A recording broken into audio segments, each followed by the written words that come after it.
Bright Tuty. Every student matters. Hello students, my name is Sanjay Jain. Let's study about graphical representation of data in this lecture, right? By graphical representation, you would have studied it in your previous classes also. I mean bar graphs, histograms, and frequency polygons.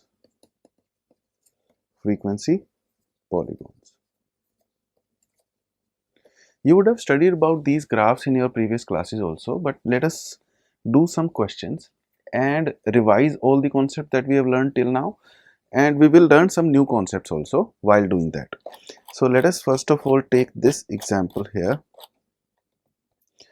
For example, this is an example of bar graph. You see this vertical axis, this is vertical axis, and this one is horizontal axis, right? On horizontal axis, if you see, there are these months: January, February, April, March and all. And here on the vertical axis, we have number of students. And these bars, these are bars, right? This is bar. Their width, if you see, is uniform everywhere. Okay, each bar represent a particular month. For example, this bar represent the data for month of January. So these months are there on horizontal axis, and number of students, those were born in the month of January are shown here. For example, number of students born in January is 3, so it is represented here, right? So for example, if I ask you number of students born in month of August, so you will see this bar and then see the corresponding number, which is 6. So the number of students born in month of August is 6, right? So this is how a bar graph looks like. If I give you the data that there are 6 students who were born in month of August, so what will you do? You make this bar of uniform width, and in the month of August, the length or the height of this rectangular bar will be 6 units.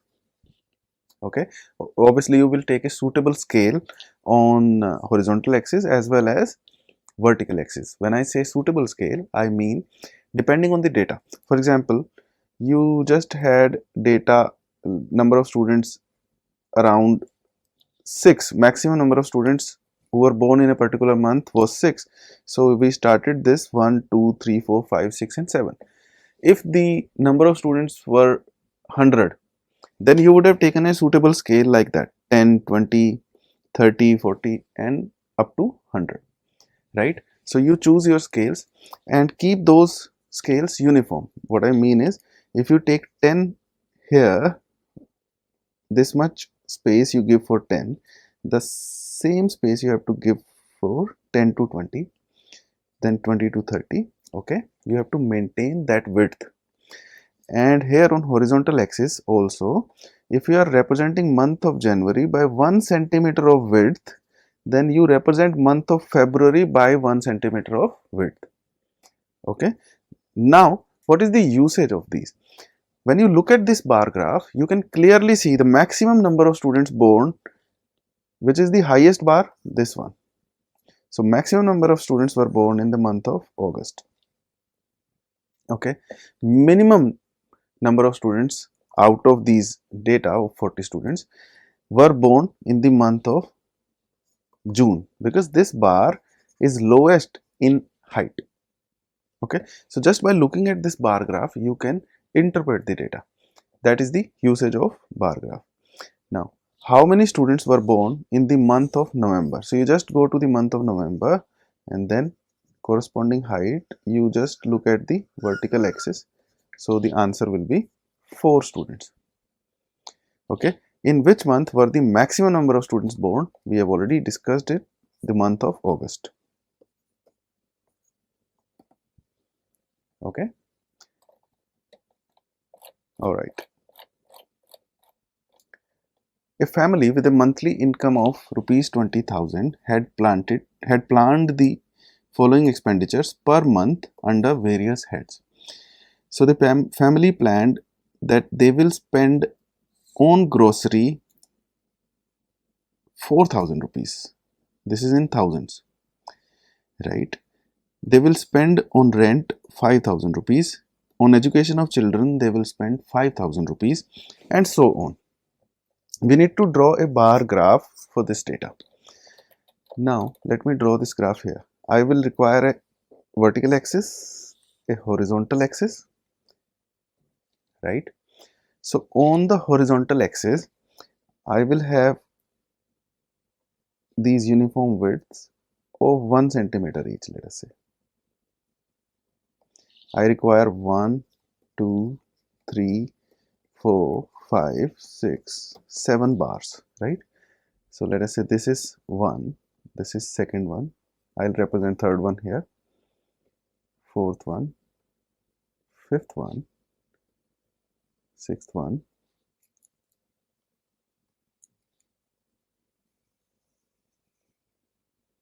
and then I'll have seventh here. What I mean is that here in this gap, I'll represent grocery. Okay, now how will I represent that how much have they spent on grocery? I'll take 1, 2, 3, 4, 5. The maximum I need is 5. So I'll represent the expenditures on vertical axis. Now look at this. On grocery, they spend 4,000 rupees. So the height of this bar, which corresponds to grocery, I'll keep as 4. Now this bar represent expenditure on grocery, right? And these 1, 2, 3, 4 represent expenditures in thousands, obviously in rupees. Okay, so grocery is 4,000, expenditure on rent is 5,000. So this bar is for rent, and what will be its height? Its height will be corresponding to this number 5 here. You need to use a scale and then pencil so that your bars are correct. Okay, rent, they will spend 5,000 on education of children. So this one represent education of their children, education of children, and they are spending 5,000 on that. So this bar will also have the same height as the rent bar, right? Okay, so this is for expenditure on education of children. Similarly, you will draw other bars: medicine, fuel, entertainment, and miscellaneous. So on medicine, they spend 2,000 rupees. The height will be this much. This one is for medicine. And then fuel, they spend 2,000 rupees. So this bar represent expenditure on fuel. Entertainment, only 1,000. So this is for entertainment, and on miscellaneous, they spend 1,000. So 1,000 is their miscellaneous expenditure. This bar is for entertainment, and this is miscellaneous. Okay, now you look at this bar graph. I have taken uniform widths everywhere, right? And there is a gap between every bar. This is gap. Okay, try to keep this gap also uniform, right? So that the bar graph, just by looking at this bar graph, you can interpret the data. So you keep these gaps uniform. Okay, now heights correspond to the number. For example, in this particular graph, it corresponds to expenditure in 1,000 rupees. Now if I ask you what is the expenditure on medicine, you will look at this bar which corresponds to medicine, and then look at the vertical part. vertical axis. So 2000 is the expenditure on medicine, right? This is the graphical representation of this given data. All right.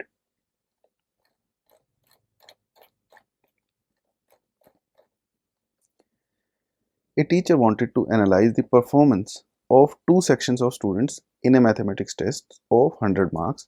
Looking at their performances, she found that few students got under 20 marks and few got 70 marks or above. So she decided to group them into intervals of varying sizes. Now these interval sizes are varying. What I mean is their class width is different. For example, 0 to 20 class width is 20, 20 to 30 class width is 10, 60 to 70 class width is 10, 70 to 100 class width is 30. By class width, what I mean is class width or class size means upper limit minus lower limit. For example, in this case 100 minus 70, the class width is 30. Okay, so number of students who have got 0 to 20 marks are 7, 20 to 30, 10 and so on. A histogram for this table was prepared by a student as shown in this figure. So the student made a histogram. Histogram is for continuous class intervals. Number one, there is no gap between two particular bars, right? This is one solid figure. There are no gaps here. And another thing that you need to take care while making a histogram is that corresponding to the class width, we will change the height of that bar. But let us see whether this student have made this histogram correct or not. So 0 to 20, 7. 0 to 20 is this one and the height the student kept is 7. Now 20 to 30, it should be 10. 20 to 30 as per the student is 10. So is this histogram correct? No. Why? Because in histograms, the area of these rectangular bars corresponds to the frequencies. What I mean here is 0 to 20, this width is double of this width, 20 to 30, right? So this width is double. That's why this frequency 7 cannot be represented as it is. If I am representing 20 to 30 by this height 10, this one is correct. 20 to 30 is 10, right? So you look for lowest class width first, 20 to 30. So 10 is the lowest class size. If the lowest class size is represented by this frequency 10, then this class size 0 to 20 cannot be represented by 7. You have to take half of 7 for the height. That is, this bar should have been like this. Because of the area, its area will represent the frequency, right? So let me tell you by another thing. 0 to 20, for this bar, what will be the area? This will be the width, that is 20, and if I take height as 7, if I multiply it by 7, the area will be 140 square units. Now look the area of this bar. The width is 10 and height is 10, so it is 100.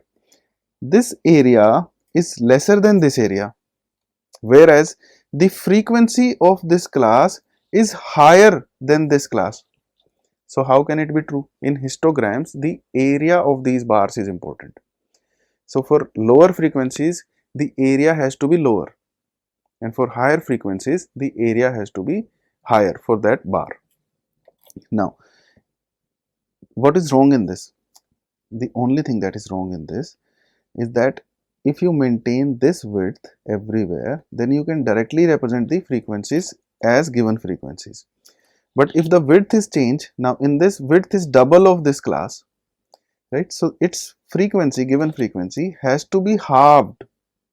So you have to take 7 by 2 on the vertical part, on the vertical axis. So the correct histogram, let me make it here itself so that you can compare.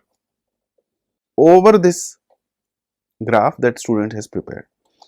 So if I am taking 20 to 30, that is the standard width, if I am taking as 10, right, and this frequency is 10, so I am representing this class 20 to 30 by 10 on vertical axis. Now if the width is changed, now here the width is 20, 0 to 20, the class size is 20, which is double of this. So what I'll do is I'll take half of 7, right? If the class size is double of the minimum class size is 10, right? 20 to 30 is 10, 30 to 40 is 10, this is also 10, this is also 10. So this one is 20. So the frequency I'll take is 7 by 2 here. In this 6 to 70, the class size is 10, so the frequency I'll take is 15. 70 and above, that is 70 to 100. Now the class width is triple of the minimum class width. So what I'll do is I'll take 8 by 3 as its frequency, so that when I multiply the width with frequency, the area gives me the correct representation of this data. What I mean is, for 0 to 20, I'll take 3.5, that is 7 by 2 as its height, right? This is 3.2. So this is the bar for 0 to 20. For 20 to 30, it is correct. It will be 10. 30 to 40, again it is correct, 10. 40 to 50, it is 20. So yes, it is correct. 50 to 60, it is again 20. So the student have made it correctly. 60 to 70, 15. Yes, this is also correctly drawn by the student. Now look at 70 to 100. 70 to 100, the student have marked the height by 8, but whereas it should be 8 by 3, which is 2.6 approximately. So it will be somewhere here.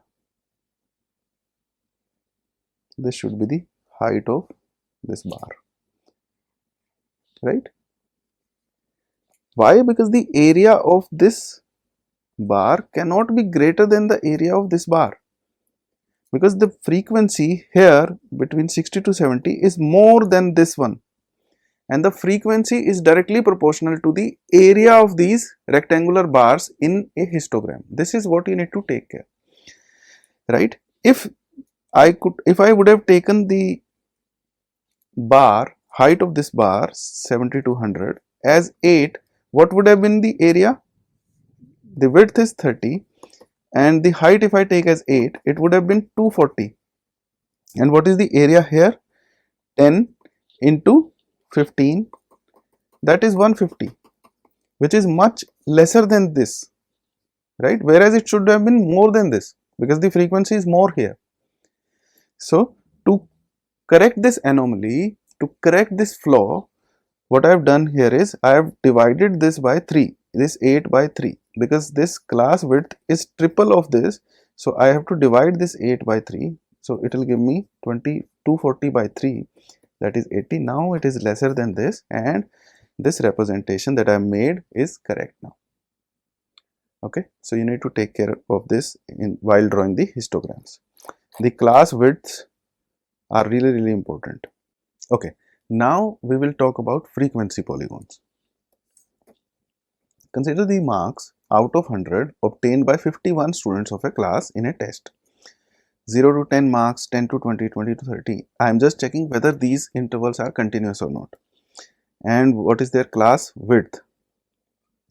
The class width everywhere, if you see, is 10, and the intervals are continuous, so we don't have to worry about drawing the histogram. We can directly draw the histogram. Why I am drawing the histogram? To draw frequency polygon, I'll just explain it to you. First, you draw a histogram. Then I'll tell you how to draw a frequency polygon using the histogram itself. So 0 to 10, let me mark it 10, 20, 30, 40, 50, 70, 80, 90 and then 100. This is what I require, and the height, maximum height I require is 10. So let me start with 1 here, 2, 3, 4, 5, 6, 7, 8, 9 and 10. Okay, 0 to 10 marks are obtained by 5 students. Okay, so between 0 to 10, this is 0, right?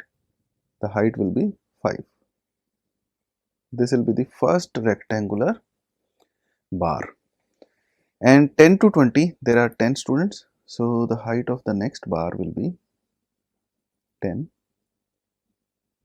and width will remain the same, 10 to 20. Okay, 20 to 30, it is 4. So this will correspond to this height. And this is the bar corresponding to 20 to 30. 30 to 40, 6. So this much will be the height.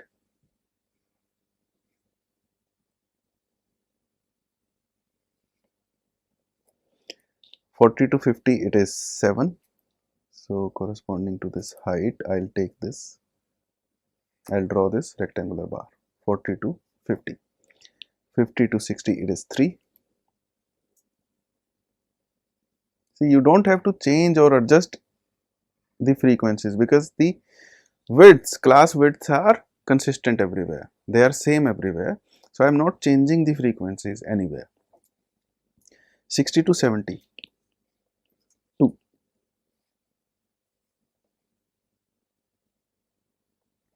70 to 80, 2 again.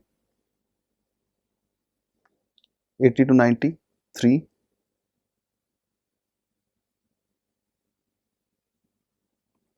90 to 100, it is 9.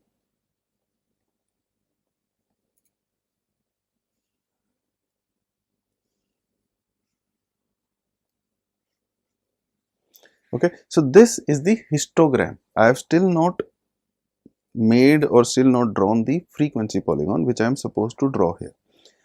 Frequency polygon is a line graph essentially. So you will join some lines to make this polygon, and the area of that polygon will be area of the polygon will be equal to the area of histogram. What is area of histogram? The area, if you add the areas of these bars, it will be the area of this histogram. And when I make a frequency polygon, the area of that polygon should be the same as the area of this histogram. I'll explain it how. See, when the class interval starts from 0 to 10, you just draw an imaginary class minus 10 to 0. Okay, and you draw another class 100 to 110 here. These two may be the imaginary classes because these do not exist.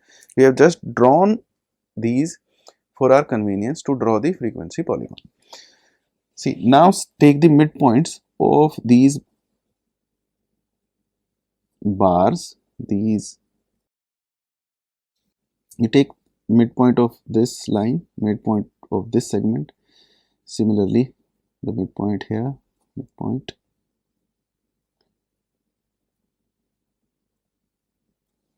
You take the midpoints like this, and the previous class, which is imaginary class, minus 10 marks are not negative here. So you take the midpoint here also. Why? Because I am considering their frequencies to be 0, because these classes are not even mentioned in the question. So what I am doing is I am taking those classes for the sake of this graph, but taking their frequencies as 0. So frequency of 100 to 110 is also taken as 0, and I have taken the midpoint of 100 to 110. Now I'll join these midpoints by straight lines.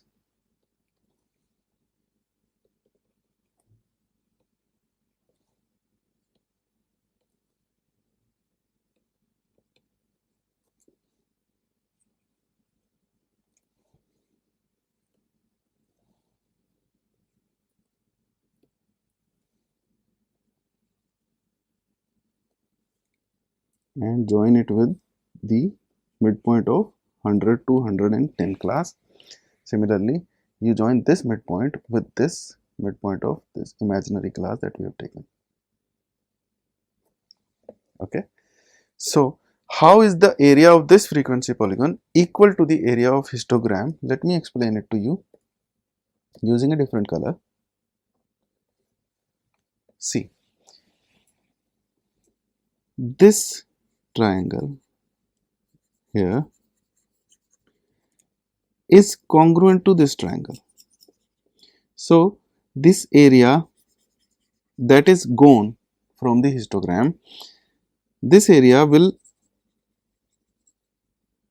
add now, right?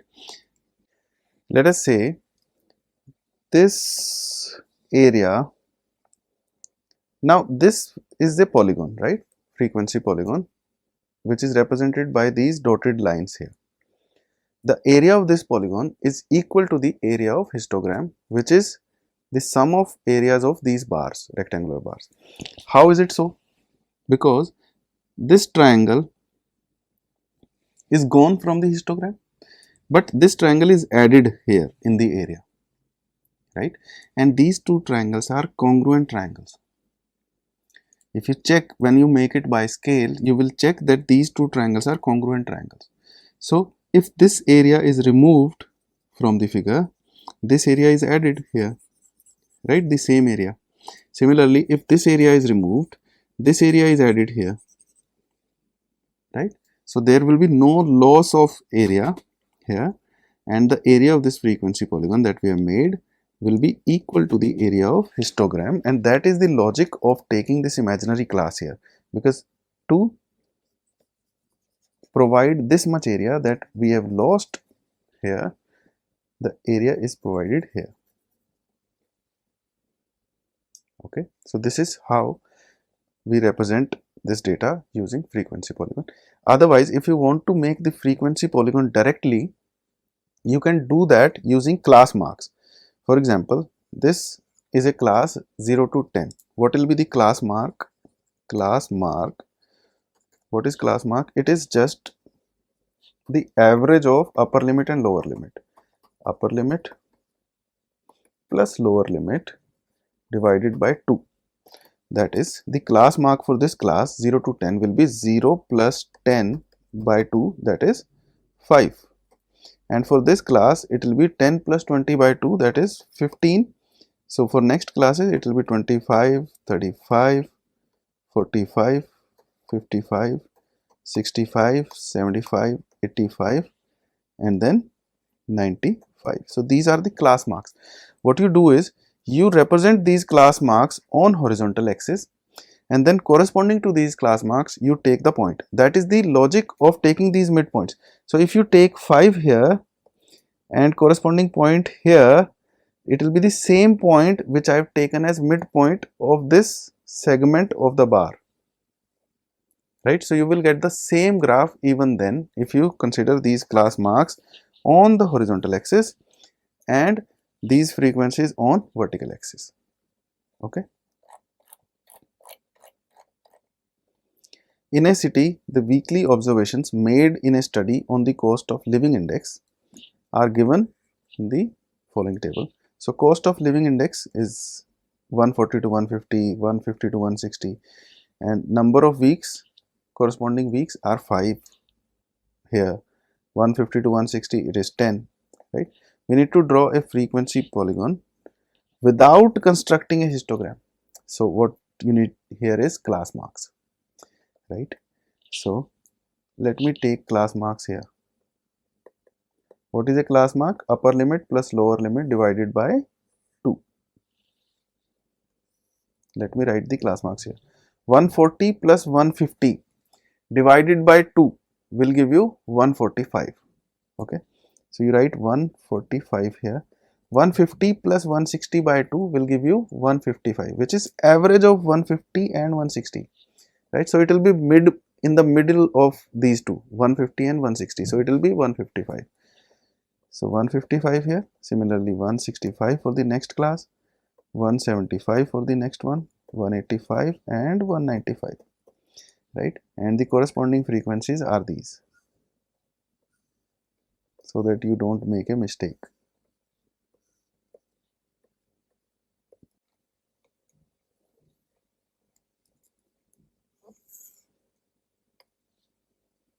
So I'll take these class marks here on the horizontal axis. I need up to 195. So let me start with 140, 145, 150, 155, 160.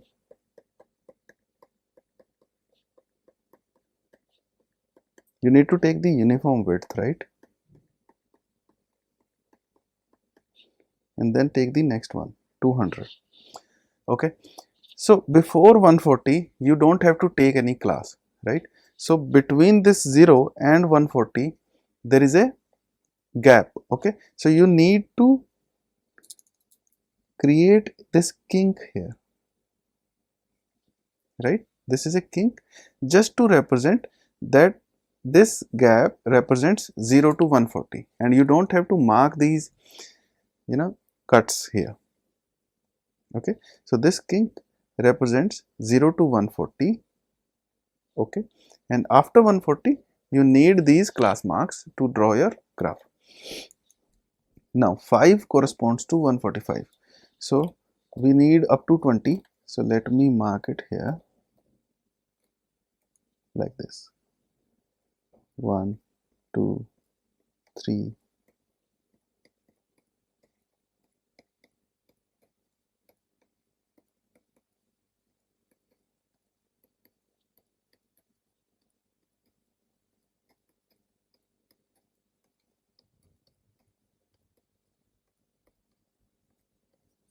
Up to 20. Now see, 145, 5, 145 and then 5. So the point that I'll take is this one. Okay. Now corresponding to 150, corresponding to 155, now I have to take, right? I will take 10. So for 155 and 10, the point will be this one. Okay. Now for 165, the height will be 20.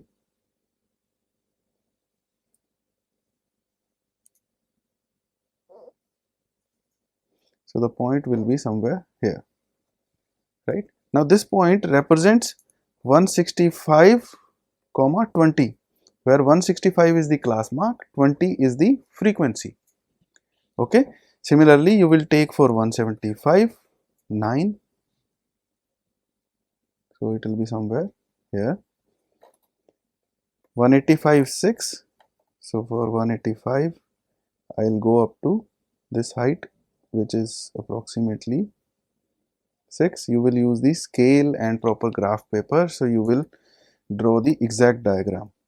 195, 2. So 195 and this will be 2 here. Okay. So what about next and previous classes? Before 140, let there be a class 130 to 140.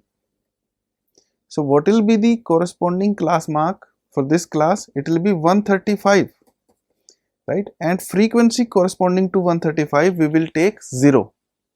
Okay. So let me take 135 here and the corresponding frequency as 0. So the point it will give me is this one. And for the next class, 200 to 210, you remember we talked about these imaginary classes to complete our frequency polygon, so that the area of the histogram, corresponding histogram, is exactly equal to the area of this frequency polygon that we are making. So between 200 and 210, the corresponding class mark would have been 205, and the frequency we will take for 205 is 0. So let it be 205, the corresponding frequency is 0. Now I'll join these points to make the frequency polygon.